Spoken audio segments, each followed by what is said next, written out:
Good afternoon, Professor. Good afternoon, Amy. Whoa, Ice Cube, you have evolved.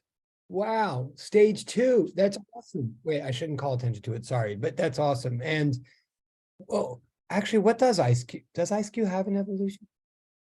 But that's so cool. All right, great to see you. And the yellow background makes me think it's John Jay. I'll stop talking about it. Okay, is it? Okay, I'll stop talking. Okay, but that is great. Wait, so and hello, okay. Oh, and Jalen also video killed the radio star. Awesome. And Abdel, awesome. Good to see you. Oh, and the board. I mean, the board. Okay, hello. What is with my book? And Ashley, good to see you. I totally get it. It's totally my fault. I don't know if you saw the thing. You probably did. Okay. David, hello. I mean, good afternoon. Good afternoon, Stephen from 2D. Good afternoon, Brooke, another person to whom I owe an apology. You might be finding it in Google Classroom. I'm so sorry. Good afternoon, Jamalette. Good afternoon, Diana. Diana. And afternoon, Jasmine.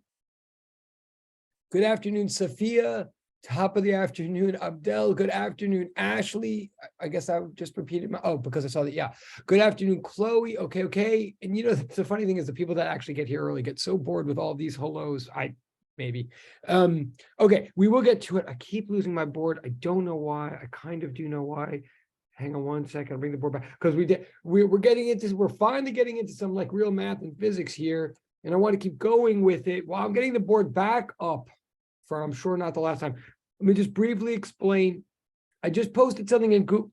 Oh, well, first of all, as far as the homework, I've gotten a lot of first drafts from a lot of you totally on time. Some of you have gotten, anybody who did a draft of the homework, of homework 2, anybody who did a draft certainly got a lot of starter points, a lot of points. They could still get more points. A lot of people have not gotten feedback. A lot of people have just gotten like a lot of points for acknowledgement that I see that you've done a considerable draft. And in many cases, you and I both know there's still more that needs to be finished, whatever.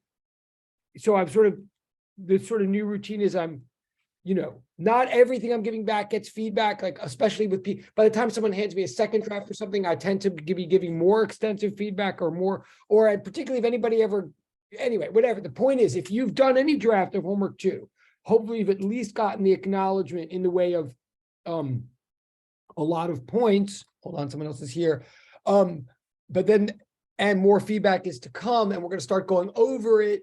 But the reason I'm saying all this also is you may notice that now, if you made an attempt, you got some points, but now I've re-extended the deadline. Maybe this is the second time, I can't remember, but there's no other homework due Monday. We're going to start talking about, we're going to finally finish homework 1 here in lecture. We're going to start transitioning to homework 2 as far as lecture discussion, even though I know you've already thought about it. You've already done stuff in the lab, blah, blah, blah. But because because this is the way it goes, because I'm using all these homeworks as an opportunity to discuss many other things, I'm catching up with you. Therefore, there's nothing new to be done by Monday except make more attempt to revise, improve, etc. homework 2. Quick thing to remind everybody also about homeworks in general. And most people really are making valiant attempts. I mean, everybody is, and taking me seriously on this too. But just to remind you, part of the point of the 5-step method, part of the point of the 5-step method is that it gives you things to do, even when you don't know what to do. And it gives you ways to start, even if you don't see a clear finish line. This is important. It's important. It's a two-way street because you and I both know that I deliberately ask you to try to do things before I explain them in class. We know this. And you have to figure things out in lab before they're explained in class. In the long run, I think that's a good thing. But I know in the short term, it's hard and frustrating and confusing and all of that. I know that. My point, though, is that when you sit down to do a homework, even when we haven't talked about it yet, or when you sit down to do a problem that we haven't talked about yet, the point of the 5-step method is there's no reason to leave something blank, is really what I'm saying. There's at this point, the reason you could do infinite drafts, and I'm deeply, and there goes the board again. And I'm deeply sympathetic about, the challenge of us all keeping up with each other.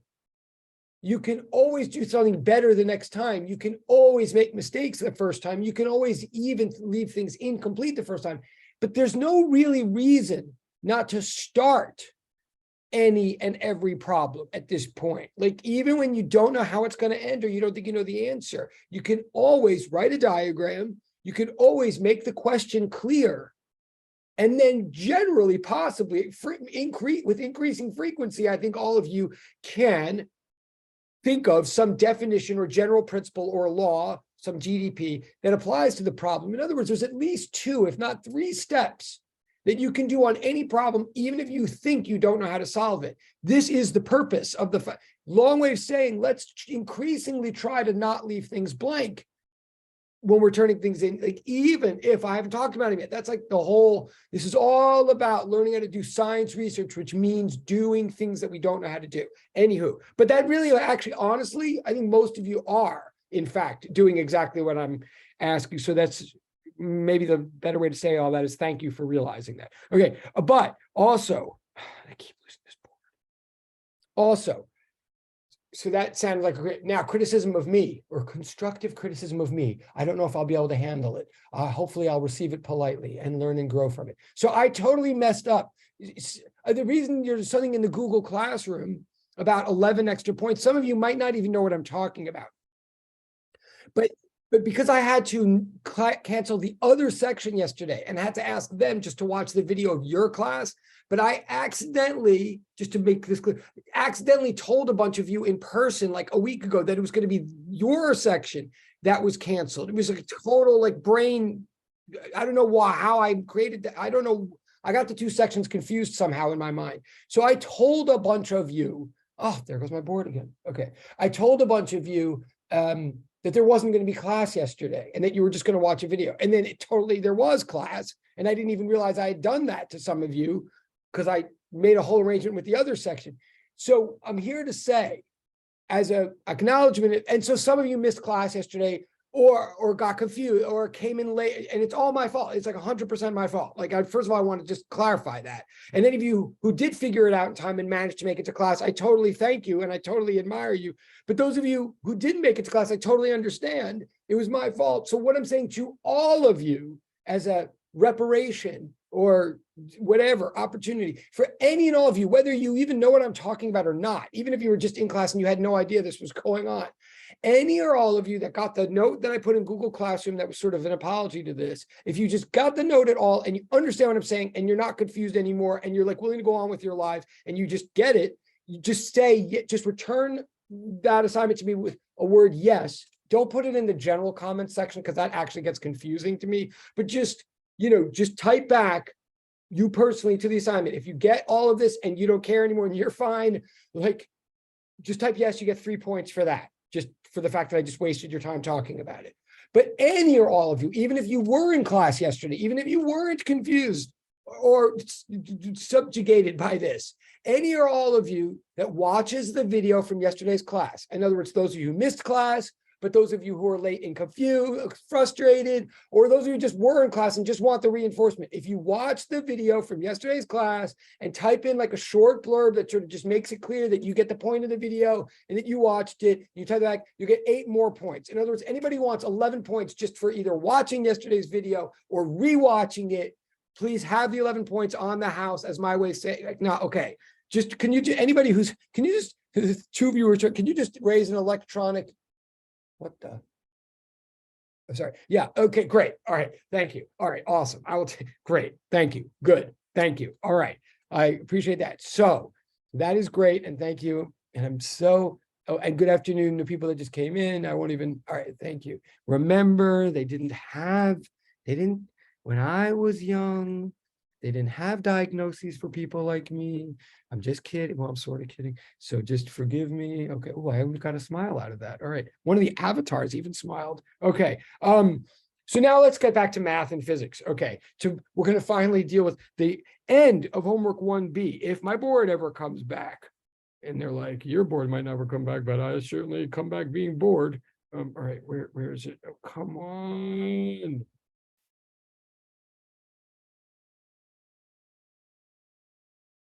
Okay.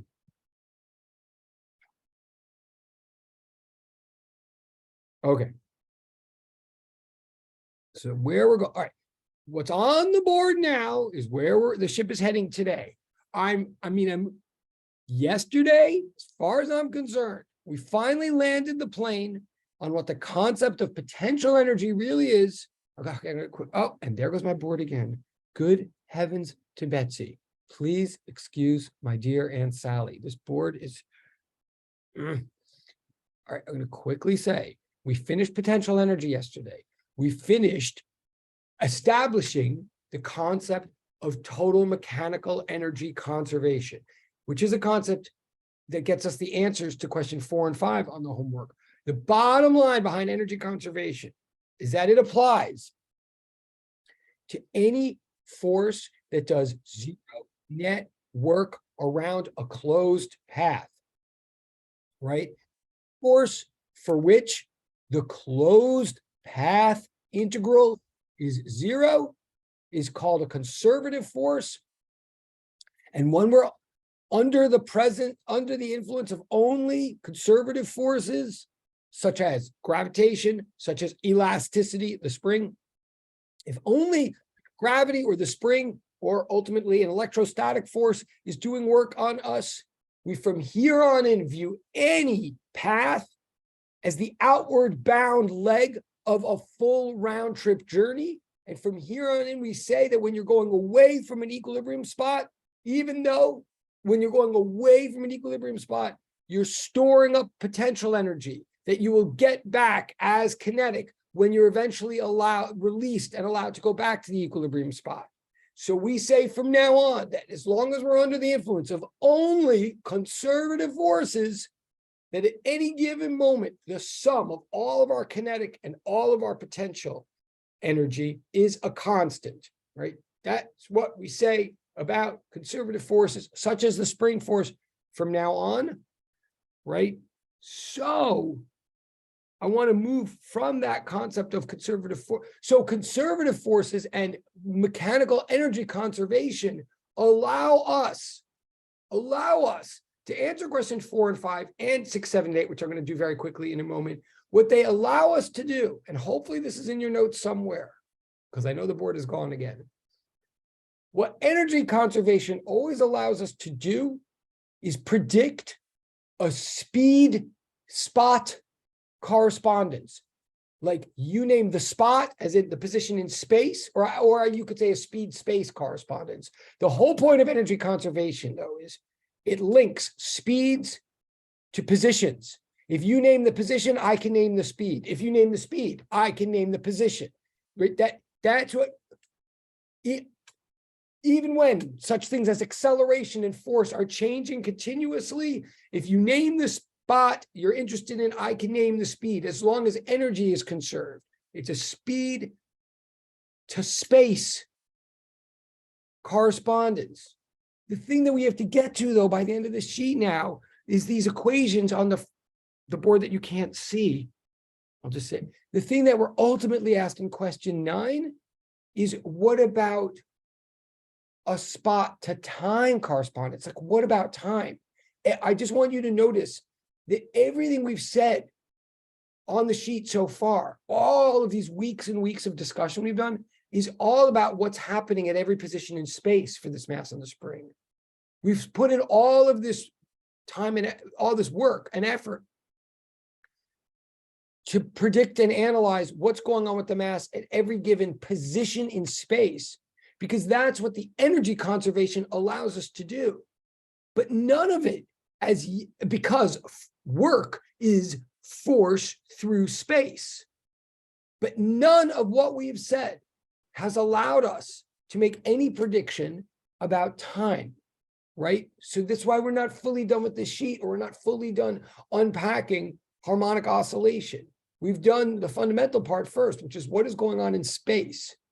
Now we have to get to what is going on in time, okay, which is going to lead us eventually to the 2 equations that you totally cannot see right now, but it's okay because that's what we're going to get to anyway. So I'm going to start. I'm going to re-bring back the board. I'm going to quickly now have a lobotomy, and then I'm going to quickly do questions 6, 7, 8 on the sheet just so you have answers. I don't think they're not, just so you have answers. And so we can springboard off finally into the real meat of all of this, which is question 9. So I'm going to bring back the board. I'm going to try to bring back the board. Good heavens.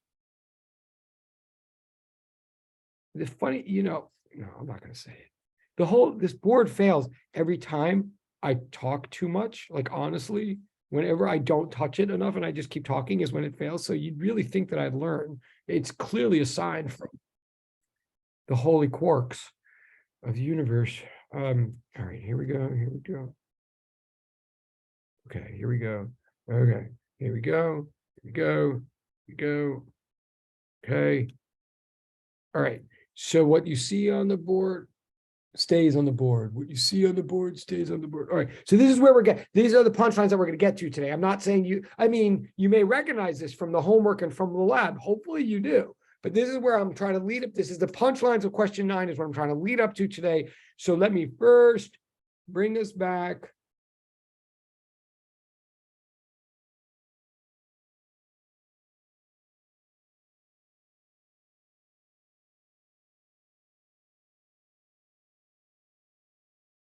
I believe we're up to, okay. So question 6, I'm going to try to do this quickly too. Let me just bring it up. I believe question 6, I believe that the children, sorry, I believe, here we go. All right. Question 6, if I'm not mistaken, says, yeah. All right. Questions. All right. So since I haven't done this in so long, so here's my diagram. Let me just really quickly.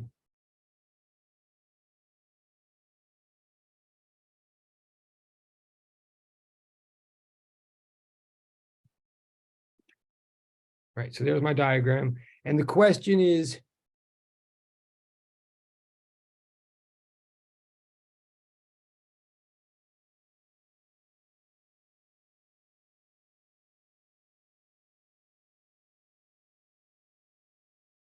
right?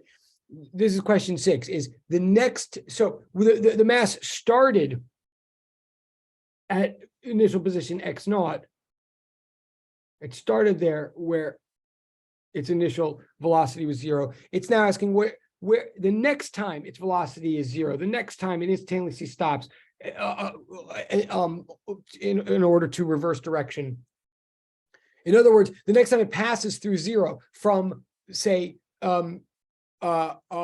negative values of velocity in order to return to positive values of velocity, when's the next place that's going to be? Now I'm just going to, if you had an intuition about this, if you just guessed the most reasonable thing that came to your mind, I think you were probably right. Like, to cut to the chase,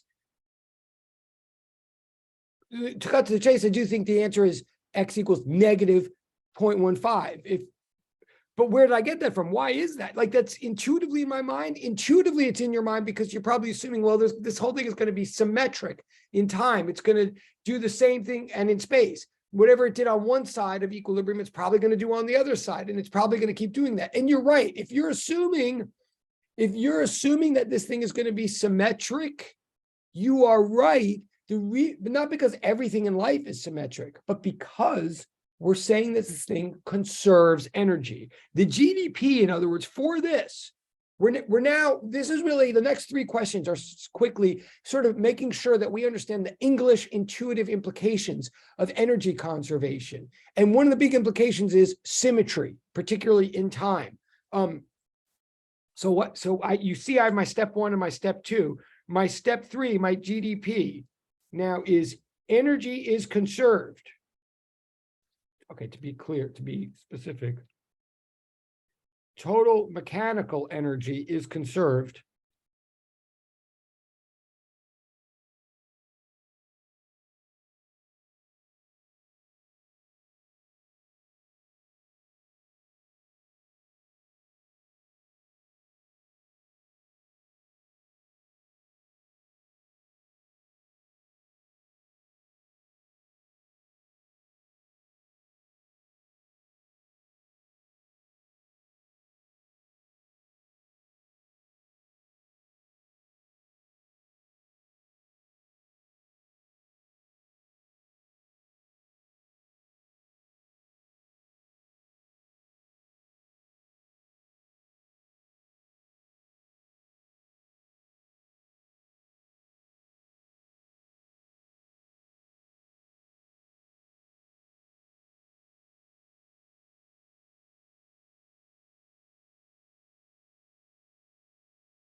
Okay.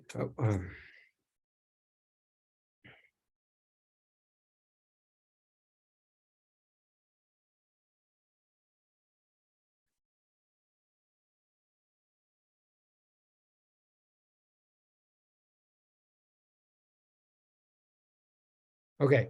Sort of briefly, what I'm saying here, well, maybe not. Is someone here? Sorry. Okay. I'm saying energy is conserved. First of all, I'm going to now assert in English as a general principle, you're going to see any system that conserves energy is symmetric in time. In fact, I cannot resist. Yeah, I cannot resist saying that it's symmetric in time, meaning this. If you take any system that conserves energy, like a mass going back and forth on a spring, okay, or say, even a simpler example, you throw something up and it comes back down, right? Conserves energy. Frankly, even if you just throw it up, I mean, it's conserving energy. If you think about it, I mean, when you throw something up and it comes back down, the down trip is a mirror image of the up trip. Just like with the mass on the spring, when you pull it out, whatever it's doing back on the way in is a mirror image of on the way out. When I say mirror image, I mean whatever numbers you like if you look at the speed numbers that the mass has as it's going in one direction, it's going to have those very same speed numbers as it goes back out in the opposite direction. So much so, I can't resist saying this. If you think about it, if I throw something up or I let it drop from the sky, so I let something move under the influence of only gravity, and gravity is a conservative force, right? It conserves energy. If you took a movie of something falling and as it fell, you wrote down the speed numbers that it has at each position that it falls, or at each moment in time, in each frame of the movie, you wrote down from a digital speedometer how fast the thing was moving at each moment, right? And you made a movie of that, okay? What's weird that you may or may not have ever thought about is if you took that movie that you made of any energy conserving phenomenon, such as something falling down, something going up, a mass on a spring going out, a mass on a spring coming back. If you took a movie of that phenomenon and then walked up to me and said, I'm going to show you this movie that I made, but I might show you the movie backwards. And you scramble behind your back and you're like, I might show you the movie backwards of what really happened, or I might show it to you forward. I want you to guess what really happened. Right. So in other words, you dropped something and you take a movie, but you might show it to me backwards. You might show me the thing going up, whereas it actually fell down. If you really, but it has the speed numbers next to it and everything. So it's not just a movie. It literally has numerical values. If you showed that to me and said, now you tell me, am I showing you the movie backwards or am I showing you what really happened? If you really think about it, with any energy conserving phenomenon, I couldn't tell you. I wouldn't know. It could have happened forwards or it could have happened backwards. They're so symmetric with each other that literally either one is possible. And again, you might say, what do you mean? Well, I mean, things fall down. They don't fall up. But no, if you throw something up, right, and show a movie of it going up, the speed numbers on the way up do exactly they're a perfect mirror image of what the speed numbers do on the way down. And same thing with a mass on a spring. Anything that conserves energy is like that. Things that don't conserve energy are not like that. If you showed me a car going down the street, or if you showed me a block of wood, sliding along a frictional floor, right, and took a movie of it, we'd see the sparks coming out, or the heat, or the duct coming out of the thing. Or if it's a car, we would see the smoke coming out of the exhaust. And if we ran the movie backwards, the car would go backwards. That's possible. But we would see exhaust fumes sucking back into the pipe. Or if it were a block on sandpaper going backwards, we'd see, if you looked close enough, you'd see sparks or heat, going back in to the surface. Or even you put a cup of coffee down on the table and steam rises out, or you put a cup of tea down on the table and steam rises out of the tea and dissipates into the air. If you show a movie of that backwards, you see steam going back into the tea. That does not happen in reality. You would know that was a backwards movie. Those three examples I just gave were examples of things that don't conserve energy, don't conserve mechanical energy. They're examples of things where energy is being conserved, converted into some other form, like thermal. And we know what direction those processes go. But this energy conserving processes are symmetric in time. They are symmetric in time. And I'm telling you that if you really, again, because they don't do anything over a closed path, it's actually quite deep. Now I'm saying all that in English, again, because you need the concept later. It's a really big concept in science, but also now, mathematically, if you look at the math now, I'm trying to say the reason that this thing will go to the same spot on the other side, and I'm sure most of you knew that even without talking about all of this, the reason that the answer is -1 is -15 on the other side is, look, if we use energy conservation again, we're solving for the x where v is 0 again. The energy at that spot must be the same as the energy anywhere else, such as the energy when the speed was 0 originally, right? So in the end, what we're saying is we have an equation in the end that looks like 1/2 kx squared equals 1/2 kx squared. It looks like the same thing on both sides, but it's not. It's 1/2 kx squared, the x that we're looking for, must equal 1/2 kx naught squared on the other side. Now, the 1/2s cancel and the k's cancel.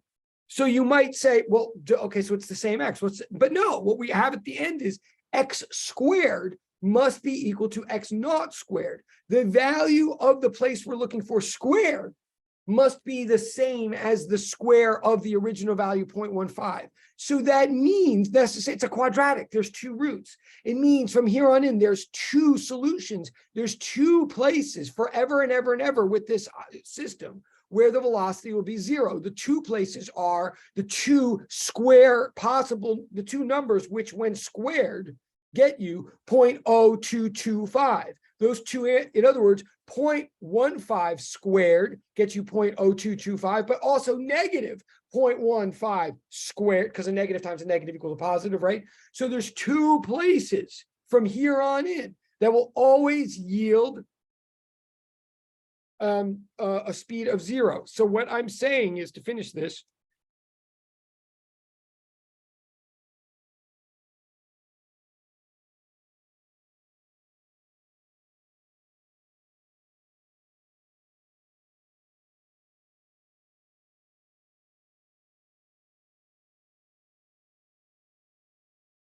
this is all step 4 that I'm talking about.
Okay, from now on, from that math. So in other words, I mean, I know everybody knew this, like in their head, but I'm just saying the math really works. If you really believe energy conservation, it means from now on, there's two spots where this thing will reach a speed of 0, i.e. a kinetic energy of 0, i.e. there's two spots where it will reach a maximum potential energy, two spots, because potential energy is a function of x squared. So there's two roots to that quadratic. There's two spots from now on. The initial displacement and the mirror image, the negative version of that initial displacement, an initial displacement from equilibrium, initial position. There's two spots now. We can call them turning points now, because from now on, they're the place of maximum potential energy, zero kinetic energy. They're the place where the direction of velocity will switch from now on. They're also, therefore, from now on, the maximum. They're not just the initial, but they are from now on the maximum displacement from equilibrium. They become known as the amplitude points, or so what was initially just our initial stretch from equilibrium, 0.15, our x naught, is now known as the amplitude of oscillation, the maximum displacement from equilibrium, the place where kinetic energy is a minimum and potential energy is a maximum, is from now on called the amplitude. If there's nothing else, that's the takeaway from this exercise. But I think everybody understood the answer. I think most people, that the answer was negative 0.15. All right, so that's number 6. Obviously, stop me if there's questions. But I'm trying to go a little. I don't mean to stop me if there's questions, but if there aren't, I'm trying to not get caught in a rabbit hole. So then 7. The next that was 6, right? Yeah. So 7. Oh yeah. Okay. 7. I'm just going to cut straight to this chase. That's the answer to 7. Okay, I'm not even going to do the 5-step method. Sorry, but all that. Well, here. Okay, so there's step 5. Sorry. So this one I did legitimately for those people still, if you're still benefiting from help on how to do homework. All of this was step 4. I don't know if you can see me. Sorry, can you see? Yeah. So all of this work was step 4. So I said some English things to take away learning for later. With the final answer, x equals negative 0.15 was the final answer. That was step 5. Okay, so that's that whole question. Tell me if you want to go back. But now in the next one, I'm just cutting to the chase. Okay, question 7, the answer is infinity. What was the question? The question for 7 was, assuming that the amount of friction is too small to make a measurable difference, how many indistinguishable cycles can this mass complete until it is incapable of moving? It goes on forever. Now, you might think that's a little bit unrealistic. Well, perfect energy conservation for a dinky, regular little spring in the lab is a little bit unrealistic. Yes, this is the optimal case. But please understand that applies to that all of our answers to all of the questions, at least from question 4 on the sheet, are all assuming energy conservation as optimal or realistic as that you believe that to be. In other words, if you believe the numbers that you got as answers for question 4 and 5, then you got to believe that the answer to 7 is it will make an infinite number of cycles. Energy is conserved. It has any loss of speed is always going to be a gain of potential and vice versa. So it is no reason to stop doing these cycles, and there is no reason to shrink any cycle into smaller than its amplitude size. Okay, so the answer to 7 is it'll make an infinite number of cycles if it's a true energy conserver. Okay, so 8 now so 8 is a little bit more interesting, a little bit more. Okay, so this one,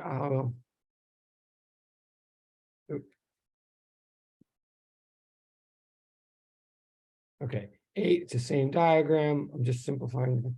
You can also do this, in your homework. Like, I always think it really is good to have a diagram, especially if we're turning pages back and forth and stuff. But your diagrams, you can say see above diagram for details. But so I'm just basically saying we're still talking about this situation here. Okay, but 8 asks, that's my step 1. 8 asks from x equals x naught to x equals 0.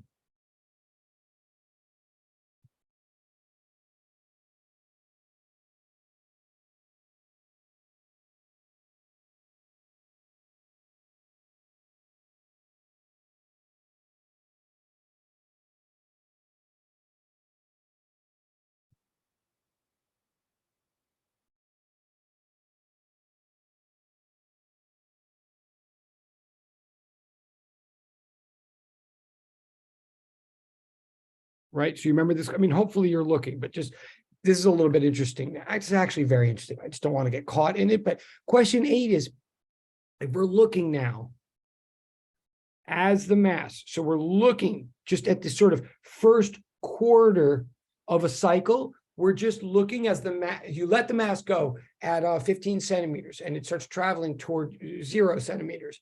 And just in that state, like obviously then it's going to keep going and then it's going to come back and that's going to go, and that's what we're saying. This thing is going to cycle symmetrically forever. But if we just look at the first quarter cycle, we're being asked, what happens to the magnitude of each of the following measurements? And the first question is, what happens to the magnitude of velocity? So there's an English word for that, which is speed. So does the speed increase, decrease,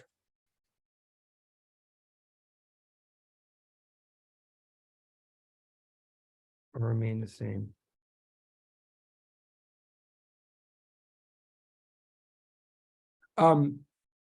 Okay, the speed.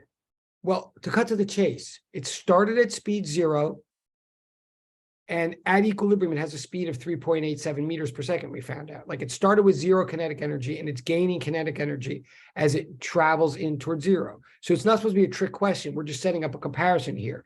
I think the speed increases.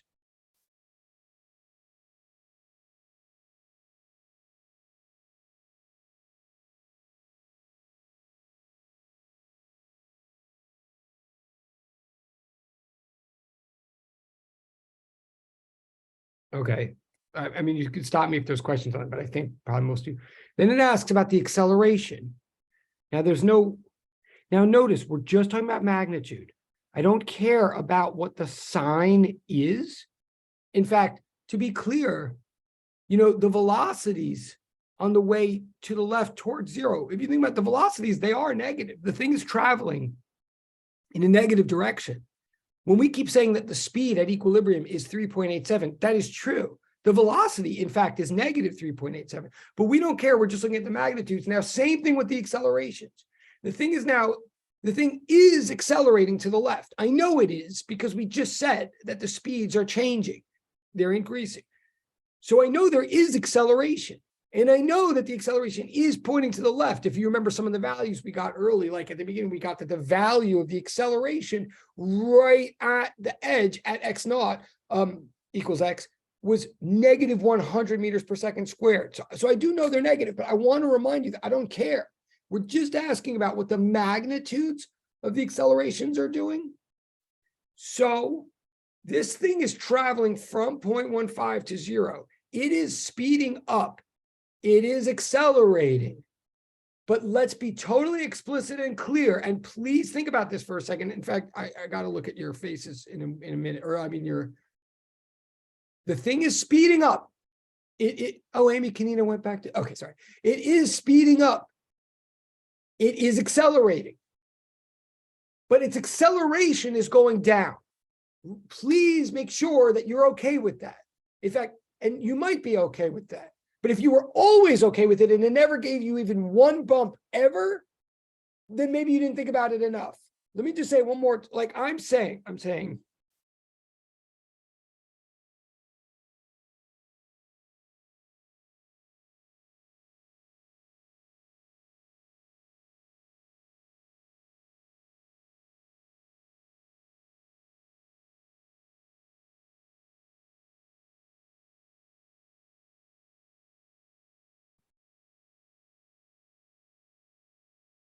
right? The magnitude of the acceleration went from a really high number, like the thing was pulled with a very strong force when it was way out here. It was pulled with a strong force, so it's accelerating a lot. It's changing its velocity a lot, like 100 meters per second squared. Happens to be in the leftward direction. I don't care. But then as it's being pulled less and less. It's moving faster and faster, but it's gaining speed, but at a lesser and lesser rate. It's like the pile of speed is getting bigger and bigger, but the pile of speed dirt is getting bigger and bigger, but we're adding less and less dirt to the pile at each moment, at each position. Please so the speed is increasing while the acceleration decreases from a magnitude of 100 to a magnitude of 0. Like by the time this thing gets to equilibrium, it's moving super fast. But at that one moment, all the forces are balanced. At that one moment, it's not accelerating at all. At that one moment, it's not changing its speed. That's why if you just put it there, if you put it there with a speed of 0, it wouldn't change its speed and it would stay there. That's what makes it equilibrium. So its speed went down while its acceleration went up. Can I just get a show of hands that you're okay with that? I mean, if you're okay with that, or can I get a show of hands if you heard that? Oh, okay, yeah, that's cool. Okay, cool. That's good enough for me. Oh, cool. And I like the thumbs up thing too. Great. Thank you, Nicholas. And thank you for the face. That was a convincing face, Nicholas. Thank you. Sort of. I mean, it was. Okay, thank you. And okay, Osmael, you got to hand it to Osmael because the darn avatar that she picked, it makes it look like she always understands and has a great question at the same time. That is so tricky on her. Like literally, she could literally be walking her dog right now with a beer and committing a crime, robbing a bank. And I would look at her thing and be like, oh, she totally gets it. And she has a question. I mean, what's up with that? Okay. And even as I'm saying it, I'm still fooled. Okay, wait. Wait, but do you actually, hold on. Oh, okay. No, if you do say it, but see, so she should like, and no problem. Oh, and no problem, direct chat person. There's only one direct chat person. So if you put something in the direct chat, I know who you are and I see, and I'm going to stop even calling attention to you. But yes, thank you, direct. Okay, and Osmael, you're kidding, right? Okay, she's kidding. Okay, so everybody's cool with that. Okay, so now we're going to go one step. Now notice we're talking about derivatives here, right? We've been talking a lot about integrals for the last few days, integrals. Now this is bringing us back to derivatives now, and it's bringing us back to the concept of time now, right? Because velocity is the first derivative of position with respect to time. In fact, let's remind ourselves that because that's where this whole ship is heading, like velocity is defined to be the first derivative of position with respect to time, right? And acceleration is defined to be the second, acceleration is the rate of change of velocity, which is the rate of change of position with respect to time. So acceleration is the second derivative of position with respect to time. In fact, I'm going to even do a quick sidebar here because this comes up every semester. I'm saying acceleration is the second derivative of position with respect to time. And we're about to go to the third derivative in a moment, you notice with the question. But this is another one of these things in math where people like, I know you all know it. I mean, I think you do all are comfortable with this.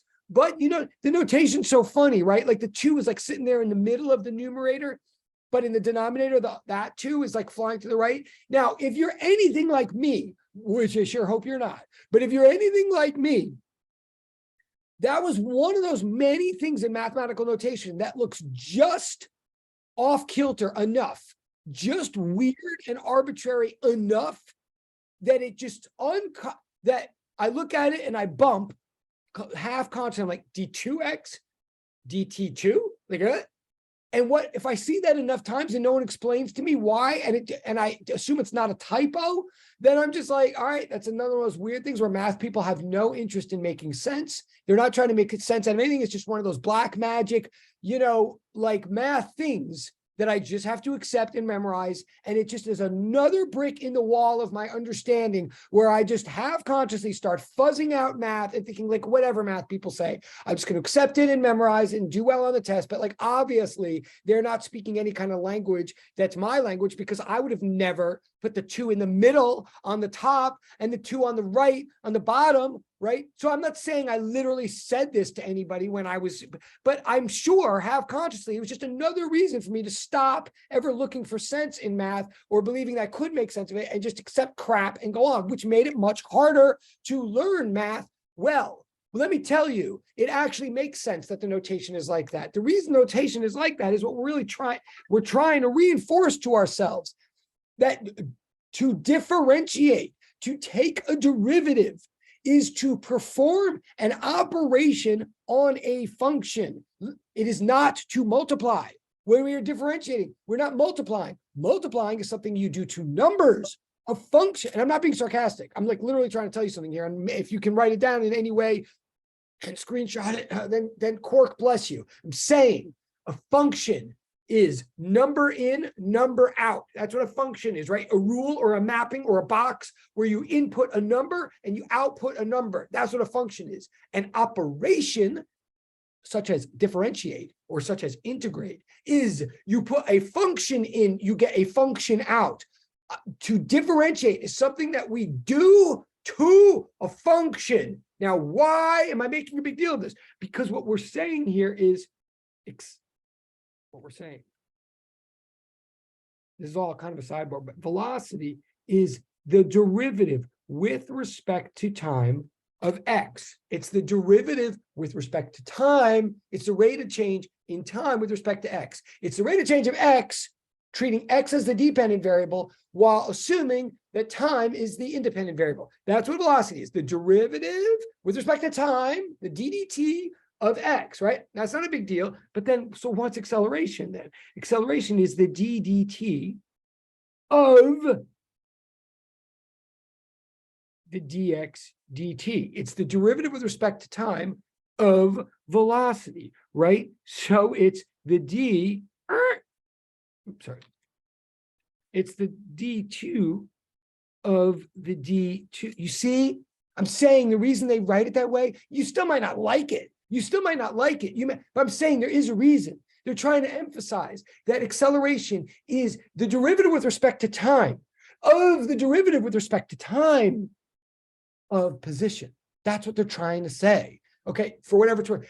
Just a little plea, that's just a little plug, a little public service announcement to say, I promise you, everything in math does make a kind of coherent sense. Maybe not the sense that you, but yeah, I think actually the sense that you would invent if you were on a desert island and you had no choice. Sometimes it takes time to unpack it.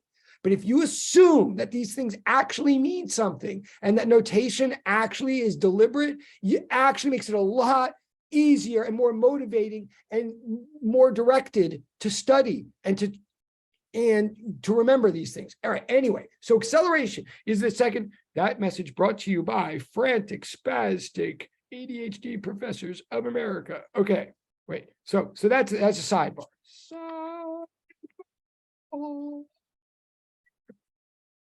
Back to derivatives. Let's take a third.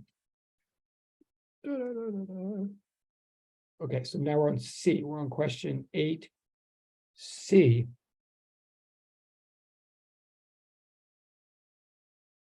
So 8HC is asking about, what about the jerk? Well, he's sitting at the front of the Zoom classroom yelling, that's what about the jerk? No. What about the jerk as in derivative of position with respect to time? The third.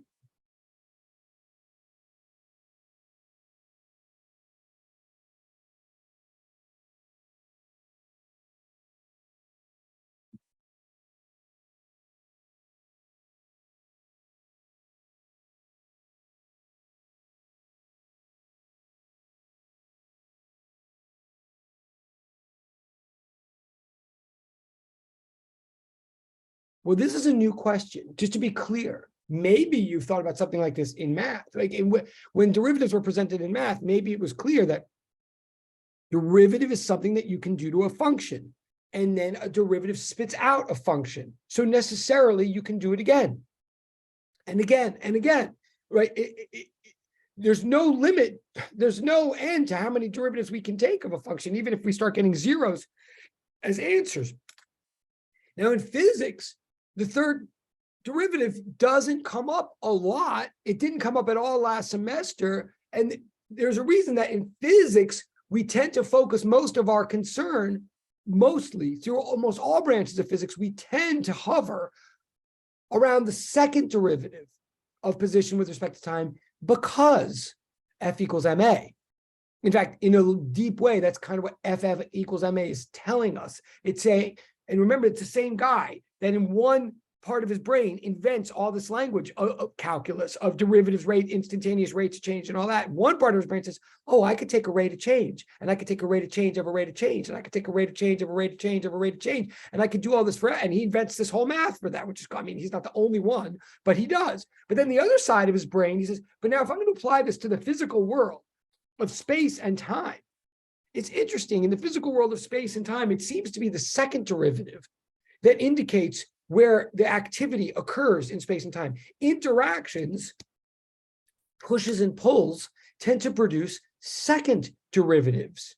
So F equals ma. So we focus a lot on the second derivative, but that doesn't mean it's the only one that's ever operating. So what's happening here with the third derivative?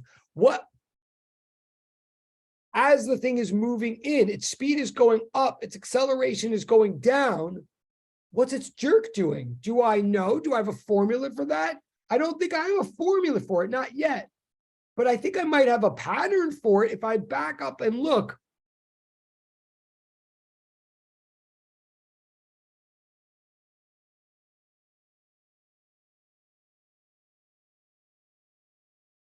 Now let's look for a pattern. We might not have a ton of data. In fact, right now we only have two answers. We only sort of have two data points. We have what the velocity is doing and what the acceleration is doing. Is that really enough to make a pattern? Not quite. But what if I back up?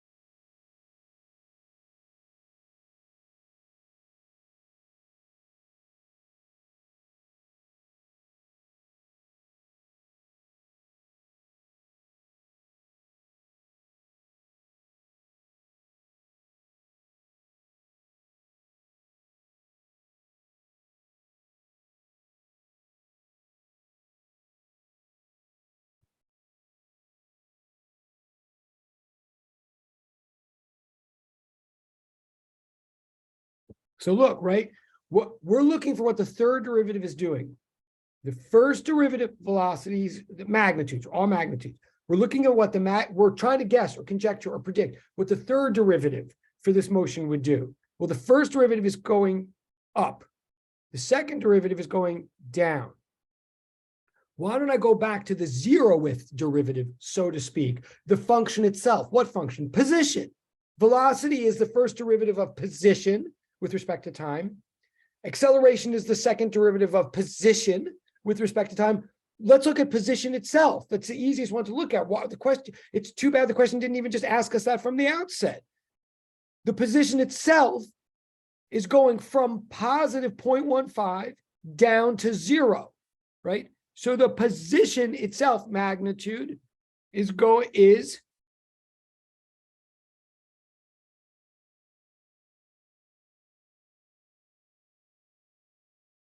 the position is decreasing.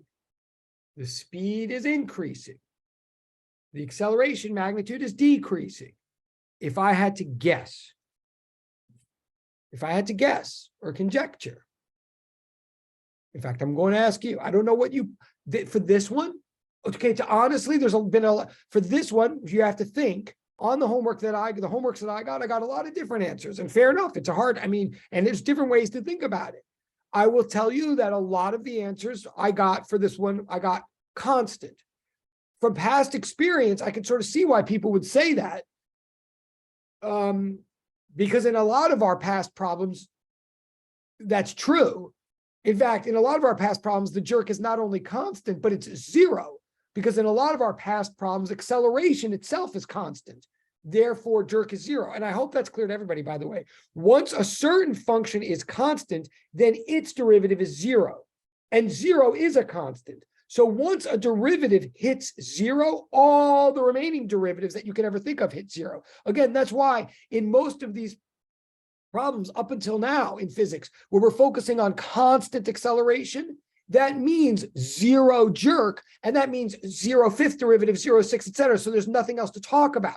Hence, the calculus doesn't become a big thing, right? But here, acceleration was not constant. It was not constant. So jerk was definitely not zero. Jerk was something. Now, it could have been constant. It could have been constant. And a lot of people put that in their homework. Fair enough. And you don't lose points for that. Again, you're trying. It's fine. But if you're seeing now the pattern, that would be a little like of a surprise jump. I'm not sure what reason there would be for the pattern to go decrease, increase, decrease, whoop, constant. Yeah, I mean, that could happen. But somewhere in the motion, there would have to be something discontinuous, like there'd have to be a cartoon moment for that to happen. And we're saying energy is conserved, so everything seems smooth to me. If I'm right, like nothing is happening discontinuously in this motion.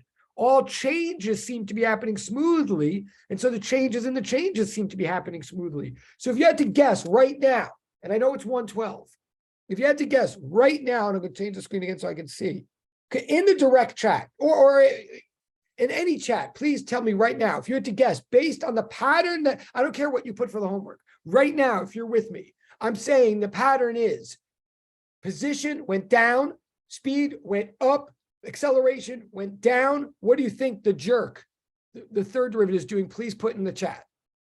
I mean, the choices again are decreasing or going down, increasing or going up, or staying constant.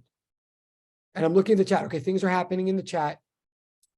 I'm gonna let's do this. Even if please respond in the chat. What I'm talking about is the last bit of question 8. Like we're about to finally get to question 9. I know some of you probably have stopped caring until we would ever get back to question 9, but we're just about there. Let's make sure we're on the same page. This is the last question of question 8. I'm asking, I know you did it for the homework. I'm asking now, based on what I've said in the class, what you think, and I'm going to respond to the direct. And it's like if you give a reason, I won't probably have time to respond to it, but I'm going to try to respond to everybody super quick in the direct chat just to, and please, and you can get points for this and blah, blah, blah, blah, blah, blah, blah, but let's just make sure we're together. Oh, let's make sure that, so give me a second, but please. And again, we're talking about, you can tune in right now and you can look at the page and figure it out. I think we're asking what question 8C.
Okay.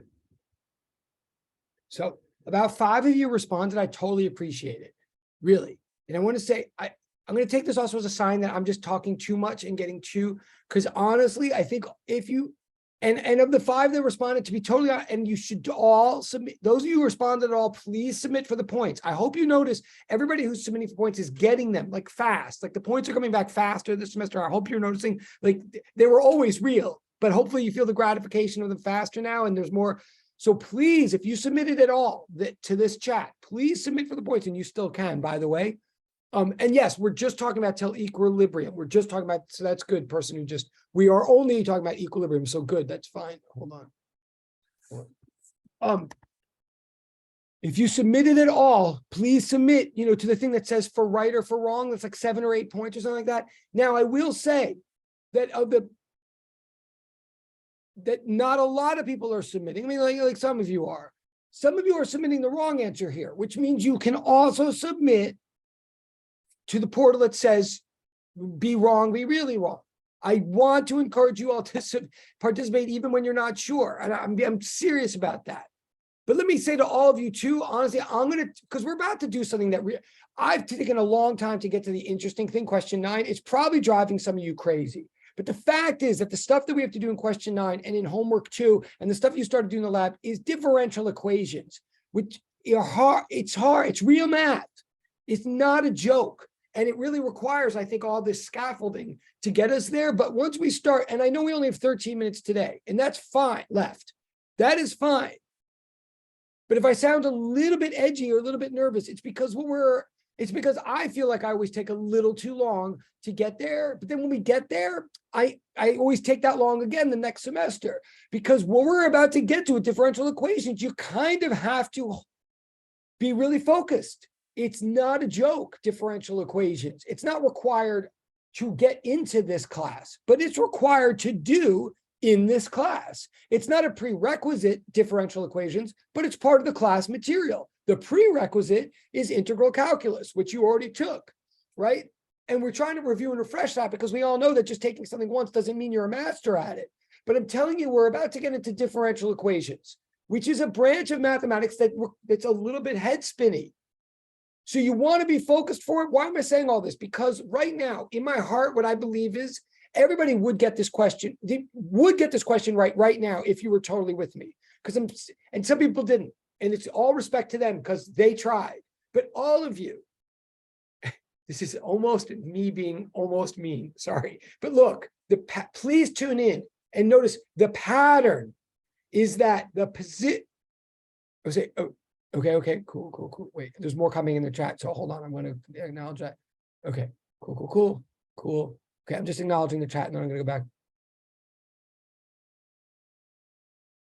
Wait, okay, wait, someone just at least explain something. And all right, I have a little bit more understanding of what this is good. See, now at least I understand what you're thinking.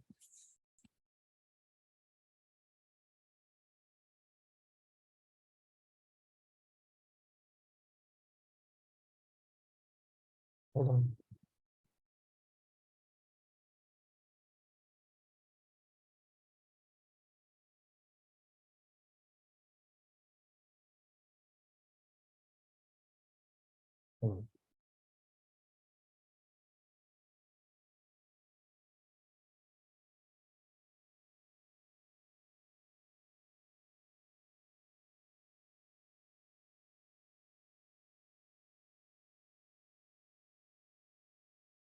Hold on.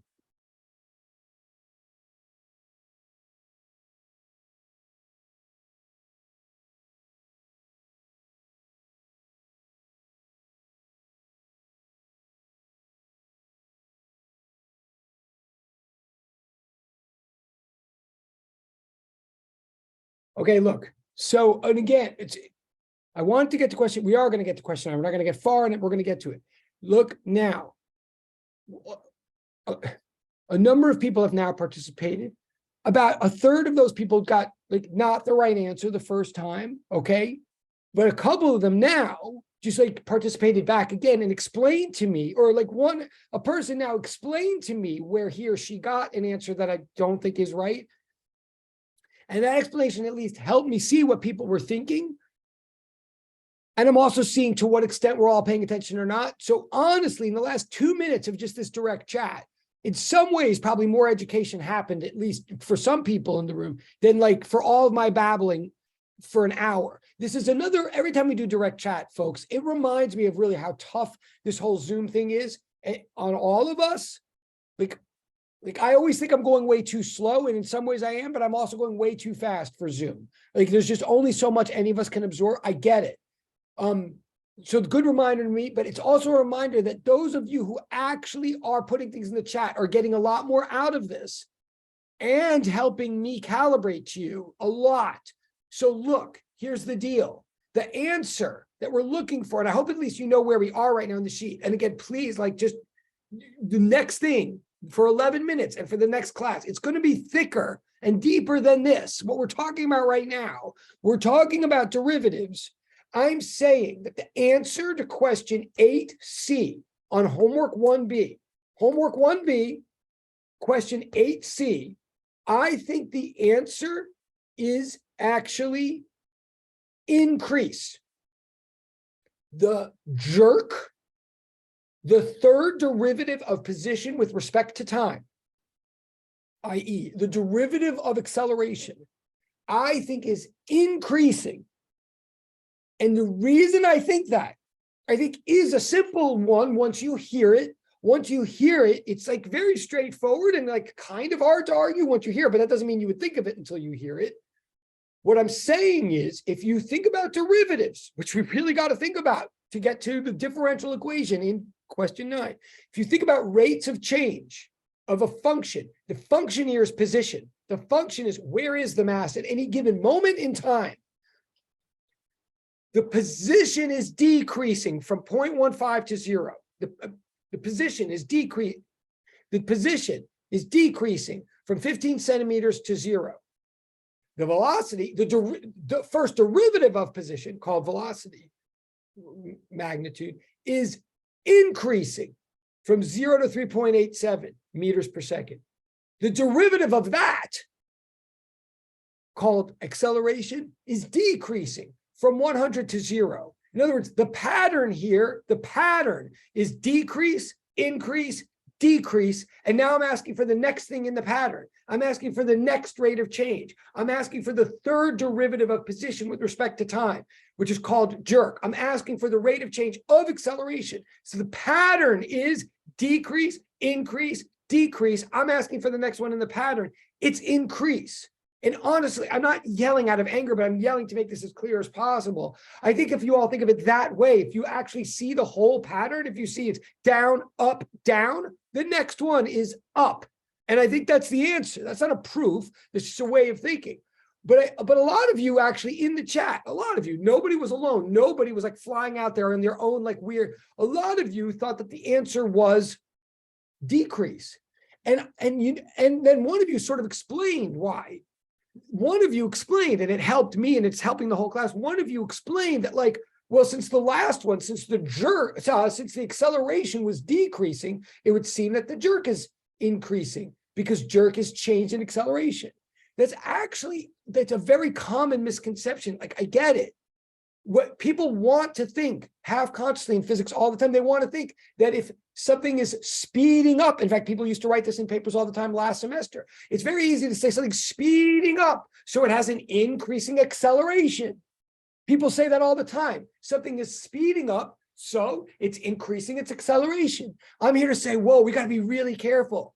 If something's speeding up, that means it has an acceleration, or it means it's increasing its speed. But if it's speeding up, that does not automatically mean it's increasing its acceleration. It means it has an acceleration. Now, the acceleration itself could increase or decrease, right? And it depends on the situation. Here, we have something that is speeding up while its acceleration goes down, but its rate of acceleration going down is itself going up. It's alternating. And that is not easy. I'm not saying it's easy. It's new. We never had it before. It's an alteration of rates of change that seem to go on forever. The rates of change are each independent of the next. Just because one is going up doesn't mean the next one has to go up. The next one could go down. And in fact, so when we're looking at harmonic oscillation, which is what we're looking at here, we have something that's smoothly, every time. How can I say this? The fact that it's eventually going to turn around, the fact that it's going this way, that has a negative velocity, but eventually is going to have a positive velocity, the fact that it's eventually going to turn around means that while it's having negative velocity, it's being pulled in the other direction. while it's going this way. It's being pulled that way. Otherwise, it would never stop and turn around and go that way. So while it has negative velocity, it has positive acceleration. But eventually its acceleration changes. We know this. It goes from 0 to negative 100, but then it goes to positive 100. So if its acceleration is going that way, but eventually going to turn around, it must have a jerk in the other way. In other words, for this thing to keep going back and forth forever in positions, if you think about it, it must be going back and forth forever in velocities, and it must be going back and forth forever to do that. It must be going back and forth forever in accelerations. All the derivatives must be alternating, and they must be in alternation with each other. That there's a big package of infinite alternating derivatives that are happening in this seemingly simple motion of just, this is harmonic oscillation. So with 4 minutes left to at least start setting up question 9, I'm saying there's a simplicity, but there's an infinite also richness to this motion. It seems simple. It's F equals negative kx. Couldn't be simpler. But question 9 asks, what is x as a function of t? Question 9 asks us, like, when t is 1, what's x? That seems like such a simple question. You name the position, you name the time, what's the position? And it seems like such a simple equation, f equals negative kx, but it's actually infinitely rich. The f equals negative kx doesn't tell us how x depends on time. It tells us how speed depends on x. In other words, to figure out what x equals as a function of time, I'm just setting this up with 3 minutes and we'll leave it to that. What we have to realize is f equals negative kx, but of course, f net always equals ma. Now there's only one, the sum of all the forces always have to equal ma. There's only one force happening here. It's the spring force, negative kx. Therefore, negative kx must equal ma. And what is a? A, by definition, is the second derivative of position with respect to time. So what we have here is a situation where, divide both sides by m, the second derivative with respect to time apparently is the second derivative with respect to time. The rate of change of position with respect to time is not a function of time. It's a function of position. Right? You want to know where the thing is? Oh, no problem. Just tell me what the acceleration is. Right? Always in physics, you want to know where something's going to be in a certain amount of time. As long as you know the rate of change, as long as you know the acceleration, we have all of our equations for that. So if I want to know where something is going to be in a certain amount of time, I just say, fine, just tell me the acceleration. And you know what this equation is saying? It's saying, oh, sure, I can tell you the acceleration. You just have to tell me where you're looking. And I'm like, wait. I want to know where the thing is at a certain amount of time. And you say, so I say, so can you tell me the acceleration, please, so I can know where this thing is? And you say to me, yes, I can tell you the acceleration as long as you tell me where it is. That's what this is saying. It's a circle. It is feedback. It's saying the rate of change of position with respect to time is based on not time, but position. This is a differential equation. It says a derivative of some function is dependent on the dependent variable. It says that effect is not dependent on cause. Effect is dependent on effect. That's what this says. We need a function. I'm just going to say this and I'm done. I have to wait 40 seconds. We need some function which, when you differentiate it twice, you get back the original function times some constant times a negative sign. That's what this says, right? It says x is some x. It's not 1/t squared. When I differentiate that twice, I just get a. I need something where I differentiate it twice. I get back the original function times some constant times an x. I don't know any function that does that, except for, yes, I do.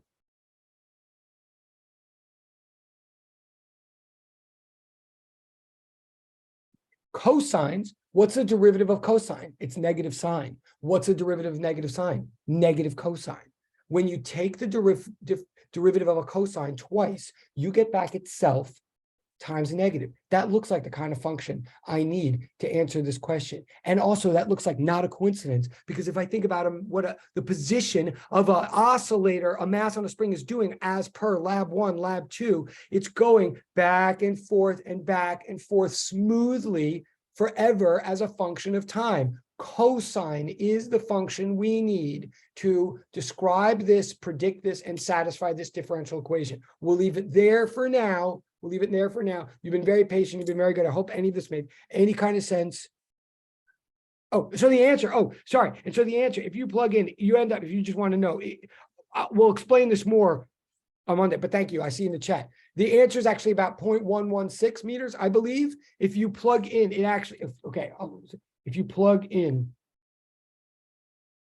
this, and where did I get that? I'm saying this really quick because I know class is over, but where did I get x equals that? Well, just take that function that I just wrote down and differentiate it twice and see that you will get negative k over mx, which is what's supposed to happen. We need a function for x, which when you differentiate it twice, you get a negative times k over m times itself. This one works. Where did I get it from? Oh, yeah, deep experience. I'll explain on Monday. I'm not expecting that you would have pulled that out of, but it works. You can check that it works. And that's the point of math homework 2. Okay, we'll keep talking about this Monday, but you've been very patient. That's like the overview, but I think you get 0.116 meters when you plug in that. Okay. Thank you. And thank you for hanging out that long. I will stay if there's any questions, but thank you. I'll post all this, blah, blah, blah. I will diagnose myself. I promise I won't treat myself. I'll just diagnose myself. Okay. Thank you. Have a great day, Professor. Thank you very much. Have a good day, Professor. Good job, guys. Seriously.